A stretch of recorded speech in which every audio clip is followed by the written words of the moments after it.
या महामंडळामध्ये ही अनेक वर्षापासून मागणी होती की जे मीटर टॅक्सी आणि ऑटोचे जे चालक आहेत त्या लोकांना कल्याणकारी महामंडळ असावं आणि या महामंडळाला त्यांच्या वेगवेगळ्या कल्याणकारी योजना ज्या आहेत त्या राबवाव्यात.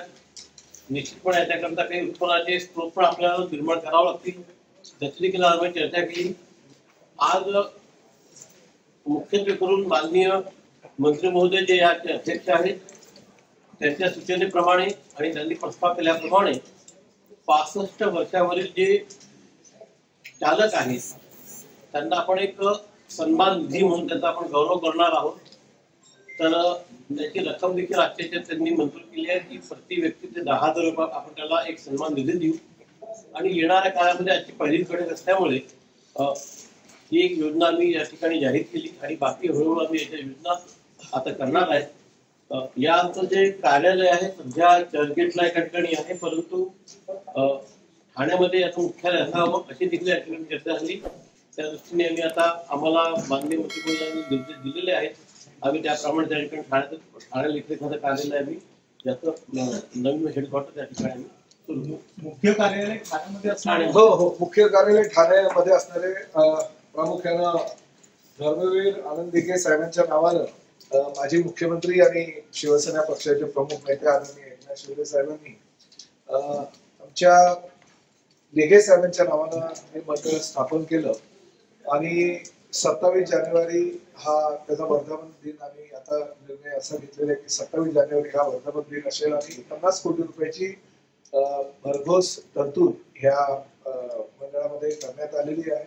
आणि प्रामुख्यानं Dharmaveer Anand Dighe Saheb Maharashtra auto rickshaw meters taxi चालक कल्याणकारी महामंडळ कल्याणकारी मंडळ असं त्याचं नाव असणार. त्याचं आम्ही लोगोचं प्रकाशन सुद्धा 1 मार्च रोजी करणार आहोत. कारण आमचा जो ट्रान्सपोर्ट डे आहे, परिवहन दिवस आहे, त्या दिवशी परिवहनच्या मुख्य कार्यालयाच्या इमारतीचं भूमिपूजन माननीय मुख्यमंत्री आणि उपमुख्यमंत्र्यांच्या उपस्थितीमध्ये आणि त्याचबरोबर हे जे कल्याणकारी मंडळ आम्ही निर्माण केलेले आहे त्या मंडळाच्या माध्यमातून जे काही आदर्श रिक्षा चालक आहेत त्यांना आम्ही पुरस्कार सुद्धा त्यावेळेस देणार आहोत. आणि 65 वर्षावरील जे काही रिक्षा चालक आहेत ज्यांनी 5 वर्षापूर्वीची ज्यांची नोंदणी आहे त्यांना प्रत्येकी 10,000 रुपये अशा प्रकारचं अनुदान म्हणायला हरकत नाही किंवा पुरस्कार नाही एकदाच 10 म्हणजे ज्यांनी 65 वर्षावरील रिक्षा चालक आणि टॅक्सी चालक आहेत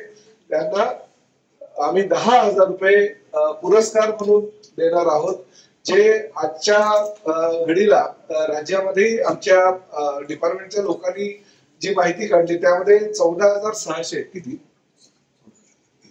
14,387 65 वर्षावरील हे चालक आहेत त्यांना तो आम्ही ह्या वर्षी ती रक्कम देणार आहोत. परंतु काही त्यामध्ये अटी आणि नियम आहेत. म्हणजे किमान 5 वर्ष तरी त्यांची नोंदणी असणं गरजेचं आहे वगैरे अशा प्रकारच्या काही अटी आहेत. त्या अटीला जे पात्र ठरतील त्यांना 10,000 रुपये आणि एक 5 रिक्षा चालकांचा आणि टॅक्सी चालकांचा सन्मान 1 मार्च ह्या रोजी आम्ही करण्याचं निश्चित केलेलं आहे.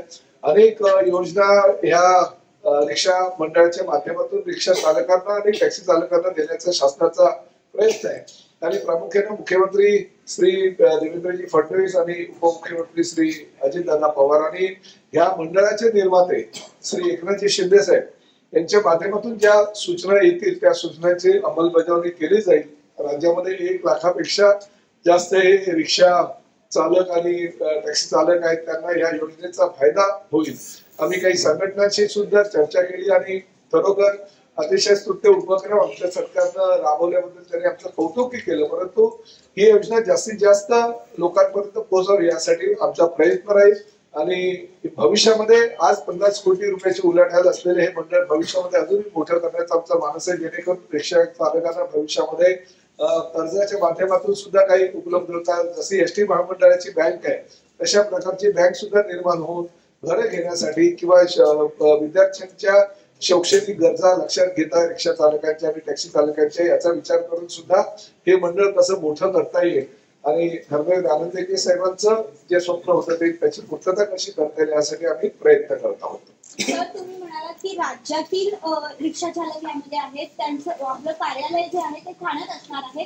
सगळ्यांना सोयीचं पडावं यासाठी तुम्ही काही त्या जिल्ह्यांमध्ये काही नाही, प्रामुख्याने यामध्ये जिल्हाधिकाऱ्यांना आम्ही सर्व अधिकार देणार आहोत आणि 3 अशासकीय सदस्य प्रत्येक जिल्ह्यातून नियुक्त करणार आहोत.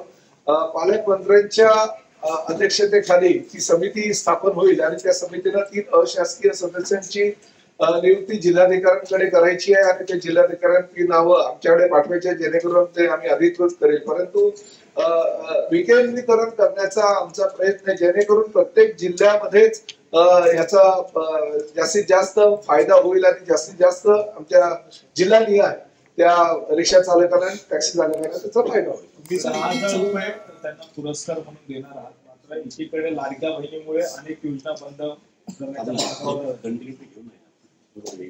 तर किती वार्षिक किती अनुदान रिक्षावाला देणार प्रत्येक नाही, फक्त 10,000 रुपये एकदाच 65 वर्षावरील ज्यांनी त्या ठिकाणी म्हणजे महाराष्ट्रामध्ये वास्तव्य असणं गरजेचं आहे, 5 वर्ष त्यांनी रिक्षा चालवलेली असणं गरजेचं आहे, तसा त्यांच्याकडे लायसन्स आणि त्याचा जो बॅच आहे तो असणं गरजेचं आहे. ह्या काही अटी आहेत. सरसकट सगळ्यांना काही आम्ही ते देणार नाही आहोत आणि हे मंडळ आहे, या मंडळाच्या माध्यमातून जास्तीत जास्त टॅक्सी आणि रिक्षा चालकांना त्याचा फायदा व्हावा. दुसरं महत्वाचं की या योजनेचा लाभ धारक जी लोक होतील त्यांनी मंडळाचं सदस्यत्व म्हणजे 500 रुपये भरून सदस्यत्व त्यांनी स्वीकारायलाच पाहिजे. स्वतंत्र मंडळ स्वतंत्र ह्याच रिक्षा चालकांच्या आणि टॅक्सी चालकांच्या ह्याच पैशाच्या माध्यमातून मंडळ कसं व्यवस्थित होईल, सदन होईल आणि त्याचबरोबर जर गरज पडली तर शासनाचं त्यात अनुदान असेल. रिक्षा चालकांच्या सोयी करता किंवा भविष्याकरता सगळ्या गोष्टी केल्या आहेत. पण याला धरून आणलेली प्रश्न की ज्यावेळेस असं मंडळ स्थापन केलं त्यावेळी बोगस रिक्षा चालक किंवा अधिक जे रिक्षा असतात बोगस त्यांच्यामुळे रिक्षा चालकांना मोठा फटका बसतो.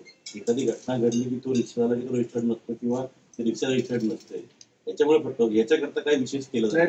कडक अंमलबजावणी केली जाईल. अशा प्रकारे कोणी जर चुकीच्या पद्धतीनं त्याचा गैरफायदा घेण्याचा प्रयत्न करत असेल तर त्याच्यावर कठोर कारवाई केली. बोगस रिक्षा चालकांवर बोगस रिक्षा चालकांना कठोर कारवाई केली जाईल आणि ज्या काही कायदेशीर प्रक्रिया त्या प्रक्रिया पूर्णपणे केल्या. 14,837 आकडा सांगितला तो राज्यातला आहे की राज्यातला म्हणजे सगळं योजना राज्यातील सर्व रिक्षा हो, राज्यातील सर्व रिक्षा चालकांना आणि त्याचं मुख्यालय हे ठाण्यामध्ये असावं असं याचं म्हणजे मुंबईला तर आमच्या आरटीओ कार्यालयामध्ये किंवा जागा उपलब्ध आहे, परंतु ठाण्यामध्ये मुख्यालय असावं अशी मागणी होती. तशा प्रकारचं पत्र आम्ही महापालिका आयुक्तांना देतोय, जेणेकरून 3,000 फुटाचं स्वतंत्र असं वास्तू आम्हाला मिळू शकतं. याच्यामुळे किती भर पडणार आहे परत टोटल वार्षिक किती 10,000 निधी नाही बघा, हे म्हणजे जर उत्पन्न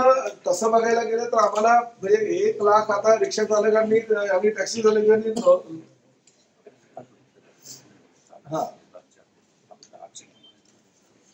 67 कोटी रुपये आम्हाला येणार आहे. 50 कोटी आमचं भांडवल आहे, परंतु 67 कोटी रुपये सगळ्यांनी जर नोंदणी केली तर 67 कोटीपेक्षा जास्त आम्हाला निधी उपलब्ध होणार आहे आणि आम्ही 10,000 जे देणार आहोत सगळ्यांना, म्हणजे आता जरी पूर्णच्या पूर्ण सगळ्या 14,300 जे आहेत त्यांना पूर्ण जरी दिले तरी ते 15 कोटीच्या आसपास जातात.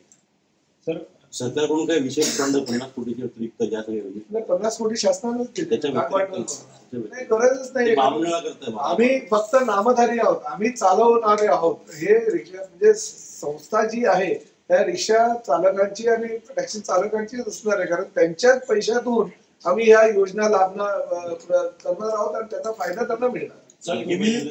रिक्षावाला योजना काही आता सगळे लाडकेच आहेत, लाडके पत्रकार पण आहेत. सर तुम्ही मात्र ही सगळी योजना आणताय, मात्र या अगोदर रिक्षा चालक संघटनेच्या वेगवेगळ्या संघटना आहेत, त्यांच्याकडे खरं तर त्यांच्या नोंदणी आहेत, त्यामुळे पुन्हा एकदा हा रिक्षा चालकांवर भर नाही का 500 रुपये सदस्य म्हणून पण त्याला वेगवेगळ्या संघटना आहेत ऑलरेडी. तुम्ही म्हणताय त्या संघटनेचे पैसे वगैरे, पण हे लाभधारक आहे. त्या संघटनेच्या माध्यमातून ते लाभधारक होत नाही, ह्या योजनेच्या माध्यमातून ते लाभधारक होणार आहे. त्याला वेगवेगळ्या योजना ज्या आहेत या आमच्या मंडळाच्या त्या योजनेचा लाभ होणार आहे त्यांना. त्यामुळे यातनं फायदा आहे.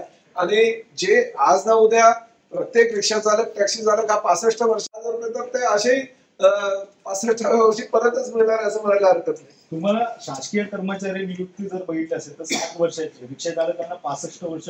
त्यामुळे हो, कुठेतरी तुमची जी म्हणणं आहे तसंच आमच्या संघटनेच्या लोकांनी पण आता सांगितलं होतं की 65 का आम्हाला म्हणजे 60 पर्यंत ती मर्यादा करावी, तर त्यावर आमचा विचार चालू आहे. ही रिक्षा मंडळ जे आणि रिक्षा आणि टॅक्सी मंडळ जे आहे हे मोफत योजना नाही आहे. त्यांचेच पैसे आमच्याकडे येत आहेत आणि त्या पैशाचा विनियोग त्यांच्यासाठीच आम्ही करतोय. त्यामुळे आम्ही काही मोफत पैसे त्यांना देत नाही आहोत. त्यामुळे बाकीच्या योजनांमध्ये आणि ह्या योजनेमध्ये फरक आहे.